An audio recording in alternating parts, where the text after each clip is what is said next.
हमको ये तय करना पड़ेगा कि साल भर तक घर में कोई भी फंक्शन हो, कोई भी कार्यक्रम हो, हम सोने के गहने नहीं खरीदेंगे, सोना नहीं खरीदेंगे। इंडिया में गवर्नमेंट यूजुअली लोगों को ज्यादा खरीदने के लिए एनकरेज करती है, लेकिन इस बार कॉन्वर्सेशन उल्टा था। नेशनल टेलीविजन पर देश को स्पेंडिंग कंट्रोल करने के लिए बोला गया, और अगर तुम इकोनॉमी को थोड़ा भी क्लोजली ऑब्जर्व करते हो तो तुम्हें पता है कि ऐसे स्टेटमेंट्स रैंडमली नहीं दिए जाते, क्योंकि जब एक कंट्री सडनली फ्यूल, इंपोर्ट्स और गोल्ड जैसी चीजों को लेकर पब्लिक वार्निंग्स देने लगे ना, तो प्रॉब्लम हेडलाइन से पहले सिस्टम के अंदर ऑलरेडी बिल्ड हो चुकी होती है। क्वेश्चन सिर्फ ये नहीं है कि ऑयल एक्सपेंसिव होगा या रुपी वीक होगा। क्वेश्चन ये है कि अगर ग्लोबल प्रेशर और बढ़ता है तो इंडिया की इकोनॉमी में सबसे पहला क्रैक कहाँ दिखेगा? Businesses, jobs, middle class spending, या फिर वो इंडस्ट्रीज जो ऑलरेडी इनविजिबल प्रेशर फील कर रही हैं? और शायद सबसे इम्पोर्टेंट क्वेश्चन ये है कि हर इकोनॉमिक शिफ्ट की तरह इस बार भी क्वाइटली कौन प्रॉफिट करेगा?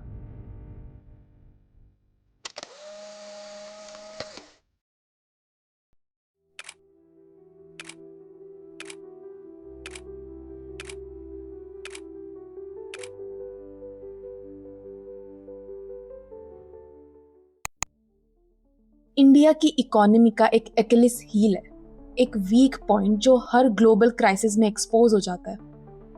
ऑयल। इंडिया अपनी क्रूड ऑयल रिक्वायरमेंट का ऑलमोस्ट 85 to 90% बाहर से इंपोर्ट करता है। मतलब जब दुनिया में ऑयल एक्सपेंसिव होता है तब इंडिया में बिजनेस स्टार्ट करना ऑटोमेटिकली एक्सपेंसिव हो जाता है। Transport cost, manufacturing cost, delivery charges, factories का ऑपरेशनल कॉस्ट, ये सब क्वाइटली एक्सप्लोड होना स्टार्ट हो जाता है, और इवेंचुअली ये प्रेशर ऑर्डिनरी कंज्यूमर तक पहुंच ही जाता है, और बिल ऑर्डिनरी लोगों को ही पे करना पड़ता है। मार्च 2026 middle east tension suddenly intensify हो गए। अमेरिका, इजराइल और ईरान के बीच कॉन्फ्लिक्ट बढ़ा, और उसका डायरेक्ट इम्पैक्ट पड़ा स्ट्रेट ऑफ हॉर्मोज पर। ये एक नैरो सी रूट है जहाँ से दुनिया का ऑलमोस्ट 20% ऑयल पास होता है, और इंडिया का बहुत बड़ा ऑयल सप्लाई चेन इसी रूट पर डिपेंडेंट है। जैसे ही टेंशन्स बढ़े, ऑयल प्राइसेस स्पाइक कर गए, मार्केट नर्वस हो गई और इंडियन इकोनॉमी पर प्रेशर फील होने लगा। सबसे पहला झटका रुपी को लगा। इंडियन करेंसी डॉलर के अगेंस्ट गिरने लगी, और यहाँ एक चीज़ समझना बहुत ज़रूरी है। रुपी सिर्फ एक करेंसी नंबर नहीं है।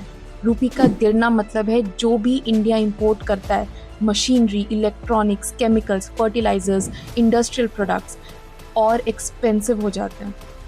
कंपनीज को सडनली रियलाइज़ होने लगता है कि उनका पूरा बिजनेस इंपोर्टेड कॉस्ट पर टिका हुआ था, और जब बिजनेसेस कॉस्ट बढ़ते हैं तो या तो कंपनीज प्राइस बढ़ाती है या उनकी मार्जिन सैक्रिफाइस होने लगती है, और दोनों ही सिचुएशन डेंजरस होती है।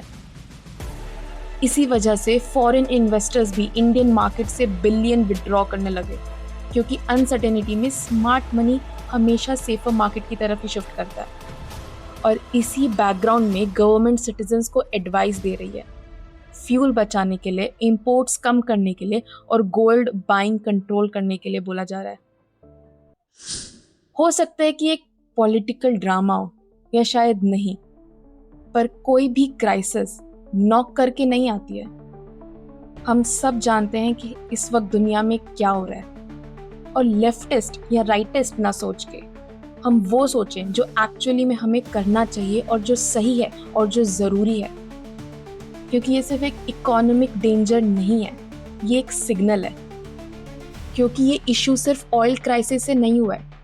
इंडिया गल्फ से सिर्फ पेट्रोल नहीं लाता, एलपीजी भी लाता है, नेचुरल गैस भी लाता है, फर्टिलाइजर्स और इंडस्ट्रियल सप्लाईज भी आते हैं। मतलब अगर सप्लाई चेन डिस्टर्ब हो रही है तो सिर्फ पेट्रोल पंप पर इम्पैक्ट नहीं दिखेगा इसका। Factories, restaurant, quick commerce brands, D2C brands, small operators, सब एक साथ प्रेशर फील कर रहे हैं। और ये एक बिजनेस कॉस्ट क्राइसिस बन सकता है। तो बात ये है कि ऐसे माहौल में कौन से बिजनेसेस हैं जो प्रेशर फील करेंगे और कौन से ऐसे बिजनेस हैं जो ऐसी ही अपॉर्चुनिटी का इंतजार करते हैं। और अगर तुम उन बिजनेसेस को शुरू करते हो या उन्हें समझने की कोशिश करते हो तो शायद ये अपॉर्चुनिटी तुम्हारे लिए एक बहुत बड़ा दरवाजा खोल सकती है। हर क्राइसिस इक्वल नहीं होता। कुछ सेक्टर्स अडेप्ट कर लेते हैं और कुछ सेक्टर्स का पूरा बिजनेस मॉडल प्रेशर में आ जाता है। तो सीधा बात करते हैं। सबसे पहला सेक्टर ज्वेलरी इंडस्ट्री, जो प्राइम मिनिस्टर ने डायरेक्टली पॉइंट किया है। जब एक कंट्री का प्राइम मिनिस्टर ओपनली कह रहा है आके कि गोल्ड मत खरीदो, तो मार्केट उस सिग्नल को इंस्टेंटली समझ जाता है। और gold prices already record high के पास है, इंपोर्ट ड्यूटीज भी बढ़ी हैं और कंज्यूमर सेंटिमेंट शिफ्ट हो चुके हैं। जब लोग फ्यूचर को लेकर अनश्योर होते हैं ना, तो सबसे पहले इमोशनल स्पेंडिंग कट होती है। शॉर्ट टर्म में रिटेलर्स, होलसेलर्स और स्मॉल ज्वेलरी बिजनेसेस पर इम्पैक्ट क्लियरली आएगा। दूसरा, एयरलाइंस और travel industry. Fuel expensive, dollar expensive, foreign travel कम होने लगता है। ये ट्राइफेक्टा ट्रैवल बिजनेस के लिए डेंजरस कॉम्बिनेशन है। एयरलाइंस की मार्जिन्स ऑलरेडी रेजर थिन होती है और जब फ्यूल प्राइस स्पाइक करते हैं तो प्रॉफिटेबिलिटी इंस्टेंटली प्रेशर फील करने लगती है। और सिर्फ एयरलाइंस नहीं, travel agencies, visa consultants, luxury tourism brands या फॉरेन पैकेज बिजनेसेस, ये सब इनडायरेक्टली अफेक्टेड होते हैं। तीसरा, इंपोर्ट डिपेंडेंट बिजनेसेस। ये शायद सबसे इंपॉर्टेंट कैटेगरी और सबसे अंडर अप्रिशिएटेड रिस्क। बहुत सारे फाउंडर्स और बिजनेस ओनर्स को खुद आइडिया नहीं होता कि उनका कॉस्ट स्ट्रक्चर कितना डीपली इंपोर्टेड सिस्टम पर डिपेंडेंट है। Raw material, software tools, machinery, packaging, fuel linked logistics. जब रुपी वीक होता है, ये हिडन कॉस्ट सडनली विजिबल होने लगता है और कंपनीज इजीली प्राइस इंक्रीज नहीं कर सकती। और इसका रिजल्ट, प्रॉफिट धीरे धीरे डिसअपियर होना स्टार्ट हो जाता है। और कई बिजनेसेस को लेट रियलाइज होता है, क्वाइटली, स्लोली, तब तक जब तक बहुत देर हो चुकी होती है। Fourth, transports and logistics. India का मेजॉरिटी गुड्स मूवमेंट अभी भी डीजल ड्रिवन है। मतलब फ्यूल प्राइस स्पाइक का इफेक्ट सिर्फ पेट्रोल पंप तक लिमिटेड नहीं रहता। Delivery businesses, quick commerce, small transport operators, D2C brands, supply chains, सब एक चेन रिएक्शन में प्रेशर फील करने लगती हैं।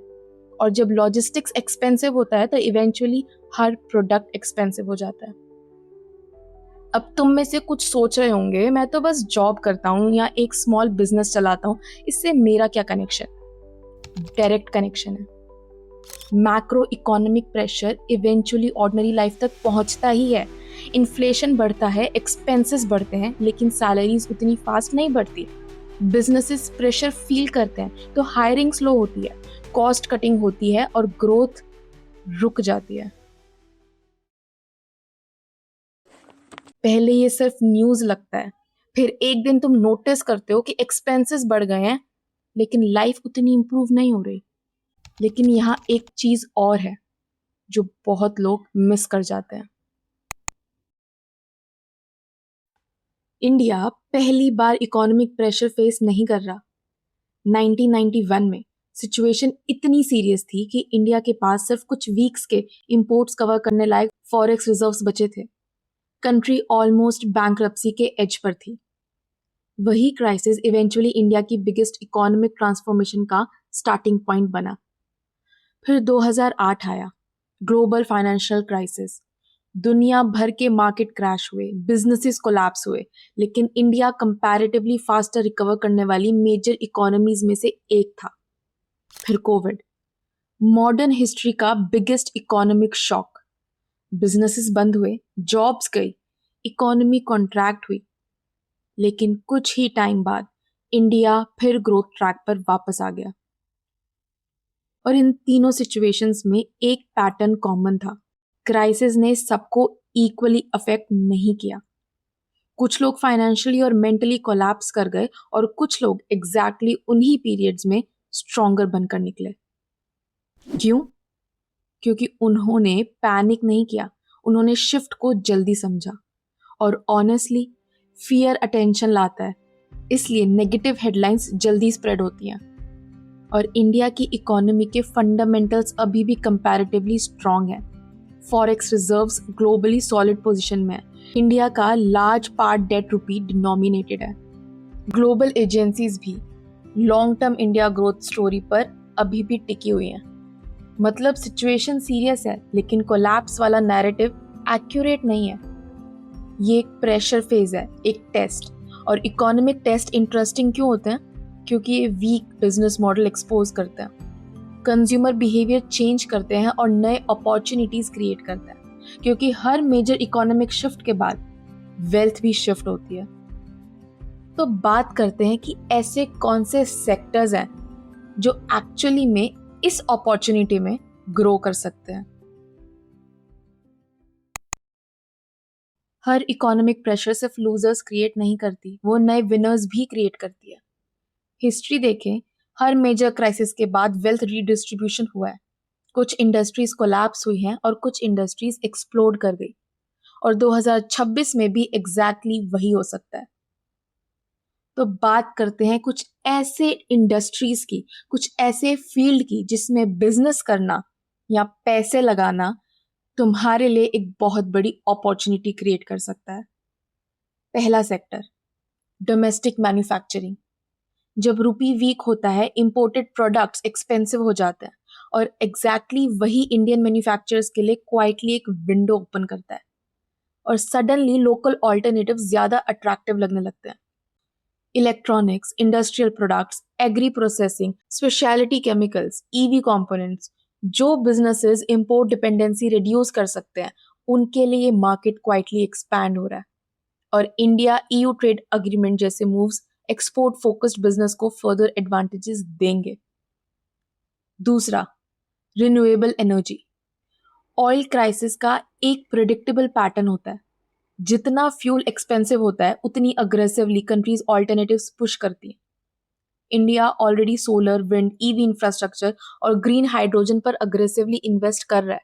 और ऑनेस्टली नेक्स्ट डिकेड में एनर्जी ट्रांजिशन सिर्फ एक एनवायरमेंटल टॉपिक नहीं रहेगा, ये एक मैसिव बिजनेस अपॉर्चुनिटी बनेगा। तीसरा, आईटी, एआई, सास और डिजिटल सर्विसेज। ये सेक्टर्स इंटरेस्टिंग है क्योंकि ये रुपी में अर्न नहीं करते, डॉलर्स में करते हैं। मतलब वीक रुपी इनके लिए डिसएडवांटेज है ही नहीं, एडवांटेज बन सकता है। इसलिए हिस्टोरिकली ग्लोबल अनसर्टेनिटी के टाइम भी इंडियन आईटी और export focused digital businesses relatively stable perform करते रहे हैं। फार्मा और ग्लोबल सर्विस बिजनेस भी सिमिलर कैटेगरी में आते हैं। और fourth, local problem solving businesses. ये शायद सबसे अंडररेटेड कैटेगरी है। इकोनॉमिक प्रेशर के टाइम लोग स्मार्टर स्पेंडिंग करते हैं, तो बिजनेसेस जो कॉस्ट सेव करते हैं, एफिशिएंसी इंप्रूव करते हैं या अफोर्डेबल ऑल्टरनेटिव्स दे सकते हैं, वो सडनली ज्यादा वैल्यूएबल होने लगते हैं लोगों के लिए। इसलिए डिफिकल्ट इकोनॉमीज में भी कुछ स्टार्टअप्स अग्रेसिवली ग्रो करने लगते हैं क्योंकि वो प्रेशर ड्रिवन प्रॉब्लम सॉल्व करते हैं। और यही डिफरेंस होता है एक एवरेज बिजनेस और फ्यूचर रेडी बिजनेस में। एवरेज बिजनेस कंफर्ट इकोनॉमी के लिए बिल्ट होते हैं। हिस्ट्री में बहुत सारे पावरफुल बिजनेस कंफर्टेबल टाइम्स में नहीं बल्कि डिफिकल्ट टाइम्स में बिल्ड हुए हैं। और अगर तुम चाहते हो कि इनमें से किसी भी टॉपिक पर मैं एक फुल फ्लेश्ड वीडियो बनाऊं, तो मुझे कमेंट्स में जरूर बताना। अब एक्चुअली करना क्या है? तो प्रैक्टिकल बात यह है कि अगर तुम बिजनेस रन कर रहे हो या स्टार्टअप बिल्ड कर रहे हो या अपना करियर फ्यूचर प्रूफ करना चाहते हो, तो इस सिचुएशन में एक्चुअली करना क्या चाहिए? पहली चीज, इकोनॉमिक प्रेशर के टाइम कैश ऑक्सीजन की तरह काम करता है। तो इकोनॉमिक अनसर्टेनिटी में सबसे पहले वही बिजनेस सर्वाइव करते हैं जिनके पास ब्रीदिंग रूम होती है, मतलब कैश। अननेसेसरी एक्सपेंशन अवॉइड करो, अग्रेसिव रिस्की स्पेंडिंग अवॉइड करो और कैश फ्लो सीरियसली मॉनिटर करना शुरू कर दो, क्योंकि प्रेशर इकोनॉमी में प्रॉफिट से पहले लिक्विडिटी मैटर करती है। दूसरी चीज, अपनी इंपोर्ट डिपेंडेंसी समझो। बहुत सारे बिजनेसेस को खुद आइडिया नहीं होता कि उनका कॉस्ट स्ट्रक्चर कितना इनडायरेक्टली इंपोर्टेड सिस्टम पर डिपेंडेंट है। Raw material, software, machinery, packaging, logistics. जब रुपी वीक होता है, ये हिडन कॉस्ट सडनली विजिबल होने लगता है। स्मार्ट बिजनेसेस अब ऑल्टरनेटिव्स एक्सप्लोर कर रहे हैं, जैसे लोकल सप्लायर्स, एफिशिएंट ऑपरेशंस या डाइवर्सिफाइड सोर्सिंग। और तीसरी चीज, पैनिक मत करो, ऑब्जर्व करो। इकोनॉमिक शिफ्ट के टाइम मैक्सिमम लोग सिर्फ फियर कंज्यूम करते हैं, लेकिन स्मार्ट लोग और प्रोफेशनल्स एक और चीज देखते हैं कि कंज्यूमर बिहेवियर कैसे चेंज हो रहा है। क्या लोग चीपर ऑल्टरनेटिव्स ढूंढ रहे हैं? क्या बिजनेसेस एफिशिएंसी टूल्स की तरफ शिफ्ट कर रहा है? क्या लोकल प्रोडक्ट्स की डिमांड बढ़ रही है? या क्या डिजिटल सर्विसेज ज़्यादा इम्पॉर्टेंट हो रहे हैं? क्योंकि हर क्राइसिस एक न्यू डिमांड क्रिएट करती है, और जो लोग उस डिमांड को सबसे पहले आइडेंटिफाई करते हैं वही नेक्स्ट फेज के विनर्स बनते हैं। तो प्राइम मिनिस्टर की अपील को सिर्फ एक पॉलिटिकल बयान की तरह मत देखना, उन्हें एक इकोनॉमिक सिग्नल की तरह देखो। सिग्नल ये है कि इंडिया ग्लोबली कनेक्टेड है और ग्लोबल प्रेशर का इम्पैक्ट हम पर भी पड़ता है। इसलिए फोकस सिर्फ अर्निंग पर नहीं होना चाहिए, फोकस होना चाहिए फाइनेंशियल अवेयरनेस पर, अडेप्टेबिलिटी पर और स्ट्रैटेजिक थिंकिंग पर। क्योंकि डिफिकल्ट इकोनॉमीज में एवरेज लोग सिर्फ सरवाइव करने की कोशिश करते हैं, लेकिन स्मार्ट बिजनेसेस नेक्स्ट अपॉर्चुनिटी की पोजीशनिंग स्टार्ट कर देते हैं। अगर इस वीडियो ने तुम्हें इकोनॉमी को सिर्फ न्यूज़ हेडलाइंस की जगह एक सिस्टम की तरह देखना सिखाया है, तो शायद ये चैनल तुम्हारे लिए है। क्योंकि यहाँ हम सिर्फ न्यूज़, फिलॉसफी या किताबी बातें नहीं करते, हम समझने की कोशिश करते हैं मनी का फ्लो, बिजनेस की साइकोलॉजी और वो हिडन शिफ्ट्स जो फ्यूचर को शेप करते हैं बिना अननेसेसरी हाइप के। क्योंकि ज़्यादातर लोग क्राइसिस तब नोटिस करते हैं जब इम्पैक्ट उनके घर तक पहुंच चुका होता है, और स्मार्ट लोग पहले ही वो सिग्नल पढ़ लेते हैं। और एक बार तुम्हें समझ आ गया कि गेम एक्चुअली कैसे चल रही है, तो तुम रिएक्ट करना बंद कर देते हो और फ्यूचर के लिए पोजीशन लेना स्टार्ट कर देते हो।